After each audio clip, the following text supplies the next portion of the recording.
Newly released body camera video from Operation Midway Blitz, the Trump administration's immigration crackdown on the city of Chicago, shows that the Trump administration was looking to create excuses to try and institute more uses of force against Americans. You want to see what real independent journalism funded by the people for the people looks like? You ever heard a story like this in America? You're looking at it. Congratulations for always being somewhere where mainstream media is not. Flint, Michigan. See you in Nevada. Thanks to people like you, we can get the truth. Corporate media, they've been lying to us for years, and you're going straight to the people. You are the man. I'm glad you're here.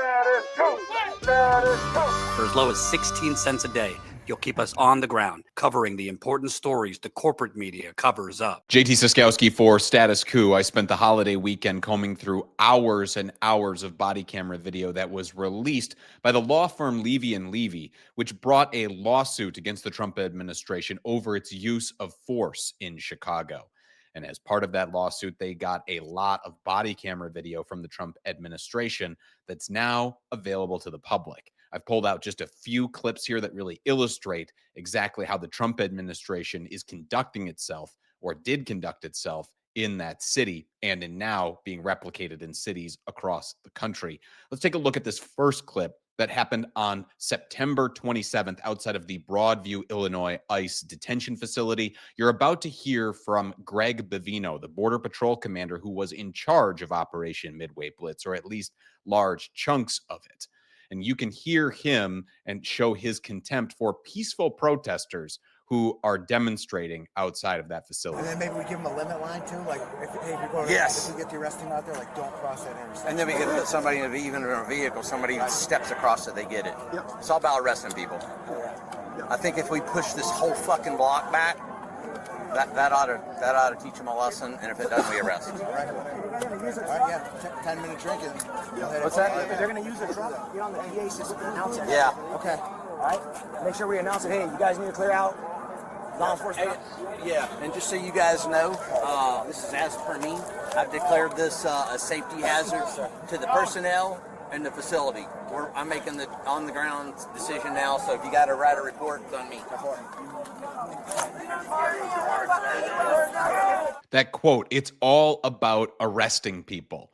There's no justification given. There's no even pretext for it's about keeping things civil out here. No, it's all about arresting people, meaning it's all about the optics. It's all about what the Trump administration can demonstrate as, or the picture that it can paint to the rest of the country about what is happening in Chicago and in these other cities where they are doing these warrantless arrests, these immigration crackdowns to try and justify putting National Guard soldiers there in the city streets, or going even further and trying to put the military in American cities. But that order that you just heard about pushing people back a full block down the street resulted in a lot of tear gas being thrown, which drifted into nearby businesses, into nearby residential areas, and really the officers are throwing tear gas over the heads of the protesters. So the protesters,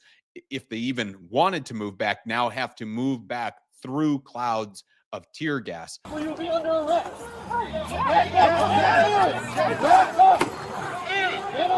Come on.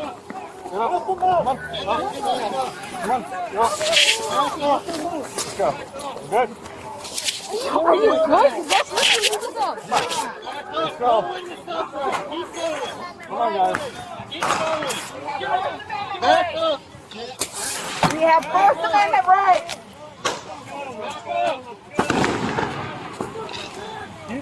So there you see the clouds of tear gas, agents shoving two people to the ground as they move people back. I'll note that our own John Farina was there that night. He himself got tear gassed, so he was in a lot of pain. Luckily, somebody came along and offered to pour either water or saline solution over his face to help him recover. But journalists getting tear gas right alongside of peaceful protesters, people just trying to exercise their First Amendment rights to show what is happening out there or protest the Trump administration, are met with this huge amount of force as a way to try and justify the Trump administration's claims that Chicago was somehow lawless and needed troops there on the ground. I next want to pivot to talk about how these agents conduct themselves. There's a lot of playing soldier that I saw when I was on the ground for nearly 2 months in Chicago among these federal agents that I saw. The next clip I'm going to play comes from October 14th, and it is the end of a lengthy car chase. Agents in this body camera video can be heard saying that they are chasing a vehicle that they believe was involved, where somebody inside the vehicle was involved in assaulting an agent. So they are tearing through streets, and in this recording, you can hear their tires squealing as they go around turns. I'm going to play from right at the end of this chase, right before they rear end this car in a residential neighborhood. We got a flat? We do have one of our vehicles right behind it. Try to.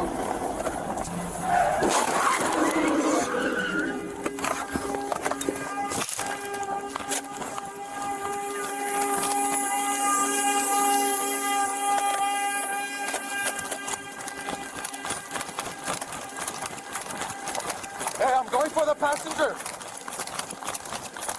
So you see that agent jump out of the vehicle immediately with a gun drawn. That's part of a pattern that I saw while I was reporting there on the ground, which is the use of escalatory tactics. Constantly escalating the situation is what the Trump administration was doing. These crowds of protesters would gather. We're going to see one here again in just a minute, where they go out of their way to escalate that scene, playing into the Trump administration's propaganda that is trying to put out there about what it's like there on the ground. But that agent you see running down the street with a gun out, chasing after somebody who was allegedly in that vehicle, that agent ends up running into a local Walgreens, where people inside that Walgreens give that agent a frosty reception, and that agent responds by waving his gun around inside that Walgreens, pointing it at people in there as they search for that person that the agent was chasing after. Hey, stay back! Stay back! Hey, I need additional support. Inside Walgreens. Inside Walgreens. I need additional support. What the hell are you doing here? I don't know. With a gun and They assaulted an agent, ma'am. with a gun out? Yes. Yes. They're going in here somewhere. You little Nazi, you little fuck! What's he look like? Hey. He's somewhere in here. Stay back. Pink jacket, pink jacket. Nazi fuck! What are you doing in here? Hey, she's over here. She's over here. So there you just see some of the bravery that was on display from the people, the citizens of Chicago and the surrounding communities, when faced with these federal agents, many of them masked with weapons, going right up to them, following them around the store, asking them, "What the hell are you doing?" Confronting them about having a gun out, calling them Nazis, directly protesting their presence in their communities. But the federal agents attempting to act with impunity and clearly acting as though there will never be repercussions for their actions, the way that agent just so flagrantly waves the gun around inside of that store. Now, while that is happening, while that scene is playing out inside the Walgreens, back at the car crash, a crowd begins to gather to protest the Trump administration's agents there at that scene. And the way the agents respond is so typical of so many of these scenes that happened across the city while I was there reporting on the ground. Let's take a look. You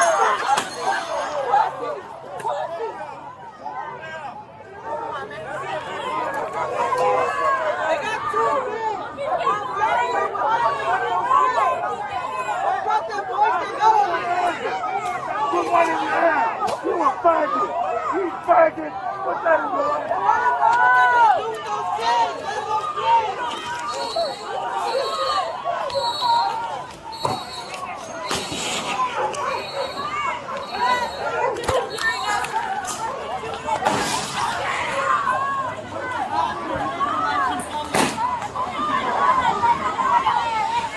The agents right before that scene, right before they start popping all of that tear gas and just lobbing it into these crowds of protesters, again, people just there exercising their First Amendment rights. What happens just before that scene is there's just a crowd of people gathered all around these agents at this scene. You see some Chicago police officers who are there as well, doing some crowd control. And you see that the agents are standing around just before that, and then they just go right to popping the tear gas canisters and lobbing it into people. There's also some video that I did not pull out here where they then, after popping that tear gas, run and grab and arrest some folks from the crowd. And that is just so typical of what I saw, that direct escalation, being faced with peaceful protesters, people who are exercising their First Amendment rights, maybe shouting things that these agents don't like. The Trump administration's response to that defiance is just use of force. But you also see there that the agent struggles to pull the pin on his tear gas canister for a little while before lobbing it into the crowd. And that is another theme that I saw come up in this video over and over again, which is some of the incompetence that was on display from these federal agents. Not only was that agent struggling to pull the pin on that tear gas canister, but also in the earlier incident, the September 27th protest in Broadview that we played a little bit earlier, there was a clip that I did not pull out here because the audio is very hard to make out. But when you play it over and over again, what you can hear is Greg Bavino and another agent talk about how they were not able to properly fit their gas mask when the tear gas was being deployed. So they effectively tear gassed themselves. And then here's another clip where an agent at another protest outside of the Broadview facility, when agents are just lobbing different grenades into crowds of protesters, this agent pulls out a grenade that's labeled as a stinger grenade and tries for the better part of a minute to pull the pin, but ultimately can't and gives up.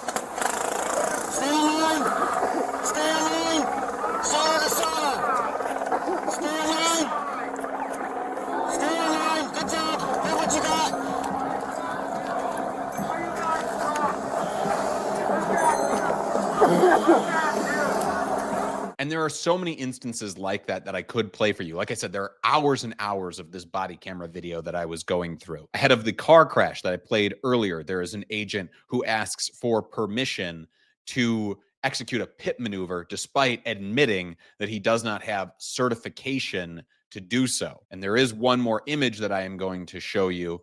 This is a screen grab from some of the video. This shows an agent while out on patrol using ChatGPT, you see it labeled there at the top of the phone screen, ChatGPT, to write reports on some of the operations that they are carrying out. ChatGPT says, got it. Here's a long form narrative written in line with your operation at large / Midway Blitz go by, incorporating all of the identifiers from the documents you provided.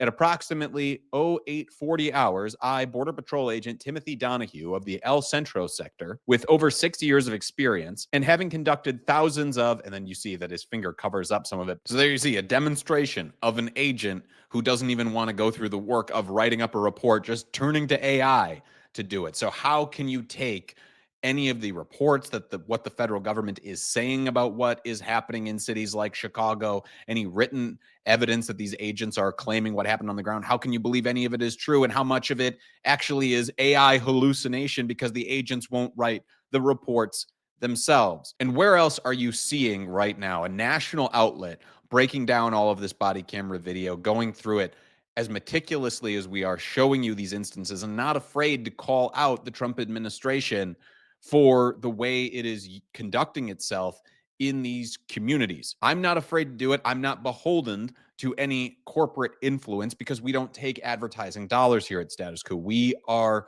only dependent on you, our viewer. And if you want to help keep us editorially independent, go to statuscoup.com/join.